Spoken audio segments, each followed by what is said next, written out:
أعوذ بالله من الشيطان الرجيم.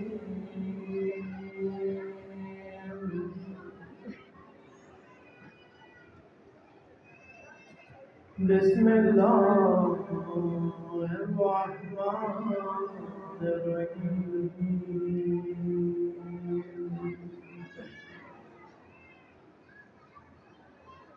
الحمد لله رب العالمين.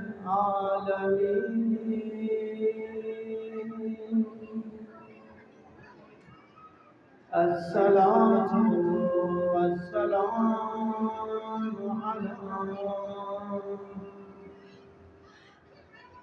سيد الأنبياء والمرسلين أبي القاسم محمد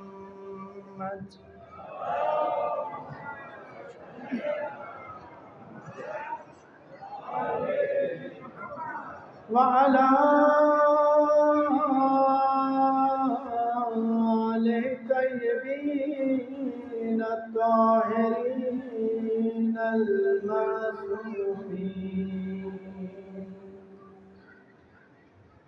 سيما على الحسين المظلوم،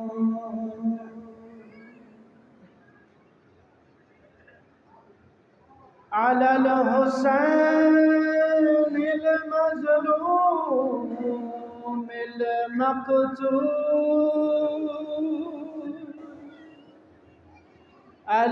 المجروح المذبوح من القفا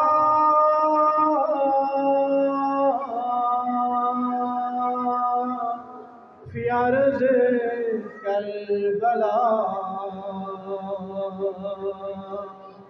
في يوم عاشوراء،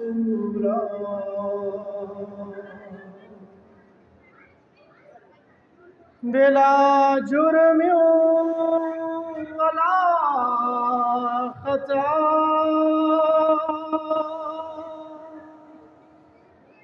الذي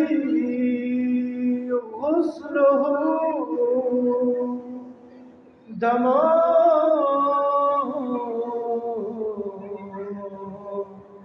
وكفنه تراب في أرض كربلاء.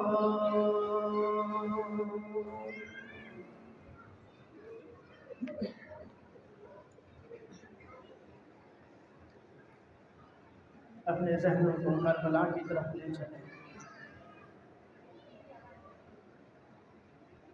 ابھی مولانا صاحب فرما رہے تھے کہ سادات کے گھروں سے آہ و بکا کی صدائیں بلند ہوتی ہیں، تو مدینے والے کہتے کہ محرم کا چاند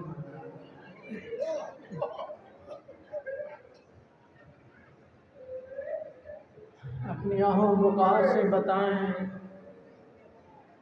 اپنی گریہ کی صداؤں سے دنیا کو خبر دیں کہ سادات کے اجڑنے کی خبر ہے. الذی غسلہ دم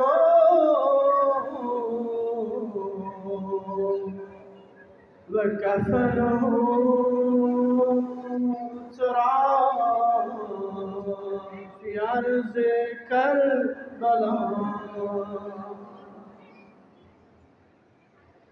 عزاداروں شہزادی کونین ایک دن اپنے بابا کی بارگاہ میں تشریف لاتی ہیں، آواز دے کے کہتی ہیں بابا جب سے یہ معصوم میرے شکم مطہر میں آیا ہے مجھے آواز دے کے کہتا ہے یا اللہ پریشان، اے اماں جان میں تیرا پیاسا لخت جگر، بابا جان جب سے یہ معصوم میرے شکم مبارک میں آیا ہے، مجھے آواز دے کے کہتا ہے یا اماں انی مظلوم، اے اماں جان میں تیرا مظلوم لخت جگر ہوں، بابا جان یہ مجھے آواز دے کے کہتا ہے یا اماں انی غریب،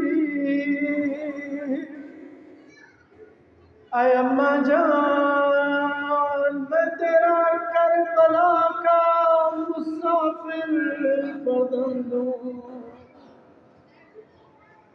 لیکن عزادارو آخری جملہ ایسا تھا کہ اللہ کے رسول کی آواز کا نکل گئی، آواز دے کے فرماتی ہے بابا جان مجھے آواز دے کے کہتا ہے یا اماں انی مذبوح من القفا،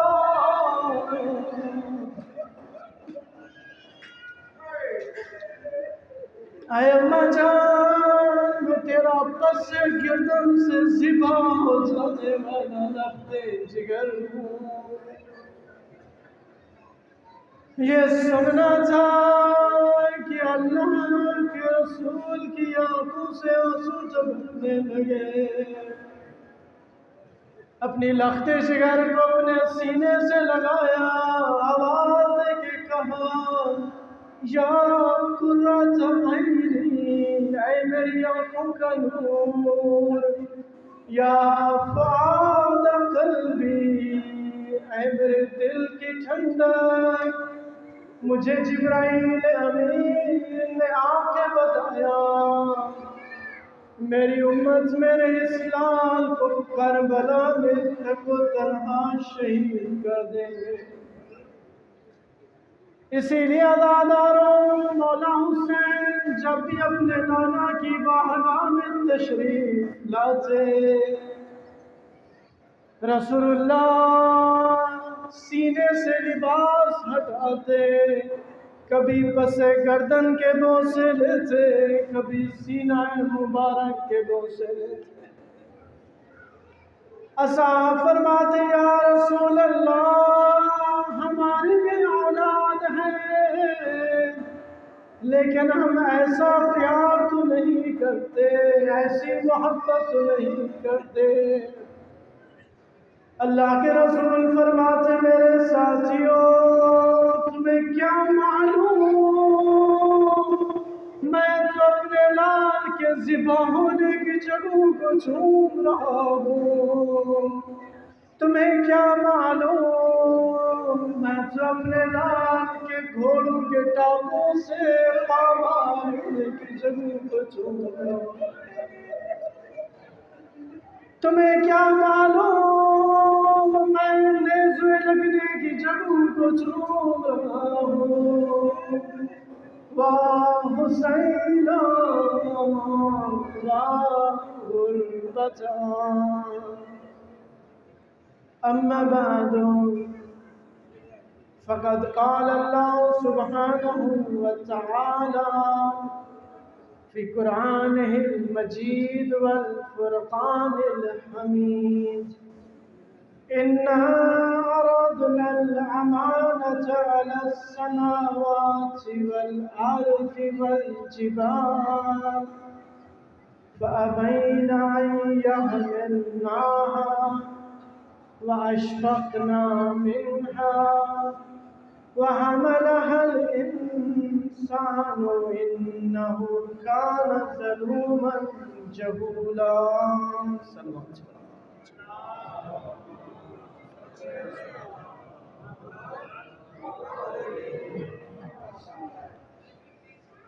سب سے پہلے دعا ہے پروردگار عالم ہماری اس عبادت کو اپنی باہر میں شرف قبولیت عطا فرمائے،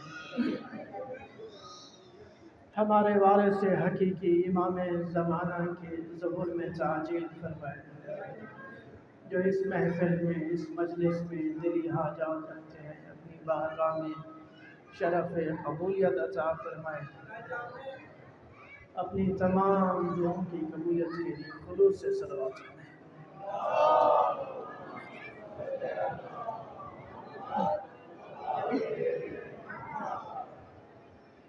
عزیزان گرامی، میں نے آپ کے سامنے سورہ احزاب کی آیت نمبر 72 کی تلاوت کا شرف حاصل کیا، جس میں اللہ تعالیٰ ارشاد فرما رہا ہے اِنَّا عَرَضْنَا الْأَمَانَةَ عَلَى السَّمَاوَاتِ وَالْأَرْضِ وَالْجِبَالِ،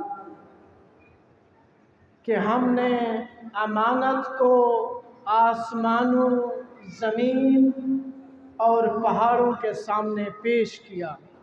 توجہ میرے ساتھ رہے، ہم نے امانت کو آسمانوں، زمین اور پہاڑوں کے سامنے پیش کیا تو انہوں نے اس امانت کا بوجھ اٹھانے سے انکار کر دیا۔ وَأَشْفَقْنَا مِنْهَا، اور خوف کھا گئے۔ وَحَمَلَهَا الْإِنسَانُ، مگر اس امانت کو انسان نے اٹھا لیا۔ إِنَّهُ كَانَ ظَلُومًا جَهُولًا، بے شک انسان بہت بڑا ظالم اور نادان ہے۔ یہ اس آیت کا ظاہری ترجمہ ہے، جس میں ایک امانت کا ذکر ہے کہ اس امانت کو، جو امانت الہیہ ہے، اس کو انسان نے اٹھا لیا، اور کائنات میں کسی چیز میں اس امانت کو اٹھانے کی طاقت نہیں تھی۔ اب یہ امانت کیا ہے، اس کی حقیقت کیا ہے، آخر باقی مخلوقات نے کیوں اسے اٹھانے سے انکار کر دیا، اور انسان میں وہ کون سی خصوصیت تھی جس وجہ سے انسان نے اس امانت کو اٹھا لیا، تو اسی آیت کے توسط سے جس موضوع پر گفتگو کرنے کا شرف حاصل کرنا چاہتا ہوں وہ ہے مقام اور عظمت انسان۔ توجہ میرے ساتھ رہے تاکہ اس درس حسینی سے کچھ لے کے جائیں۔ اس سے پہلے کہ امانت الہیہ پر گفتگو کروں، ہر روز جب ہم اس موضوع پر گفتگو کریں گے خود بخود آپ سمجھ جائیں گے کہ یہ امانت الہیہ کیا ہے۔ دیکھیں، پروردگار عالم نے ہمیشہ علم اور معرفت کو اہمیت دی ہے۔ توجہ ہے میرے ساتھ؟ جو علم کی جستجو میں رہتا ہے، جو معرفت کا خواہش مند ہے، جو بصیرت کی جستجو میں رہتا ہے، اسی لیے فرمایا جو علم کی تلاش میں رہتا ہے اس کے لیے ہواؤں میں پرندے اور دریاؤں میں مچھلیاں استغفار کرتی ہیں۔ توجہ فرما رہے ہیں؟ جو علم کی تلاش میں ہے، جو علم کی جستجو میں ہے، اسی لیے فرمایا عالم بعمل، معرفت رکھنے والا، علم رکھنے والا، بصیرت رکھنے والا، علم رکھنے والا، جاننے والا 70,000 عبادت گزاروں سے افضل ہے۔ توجہ فرما رہے ہیں؟ علم کو اہمیت ہے، عالم کو اہمیت ہے، جو اس تلاش میں ہے، جو اس جستجو میں ہے۔ اسی لیے پروردگار کی نگاہ میں جاننے والا اور نہ جاننے والا برابر نہیں ہے۔ شاید ہمارا معیار کوئی اور ہو، شاید ہمارا معیار دولت ہو،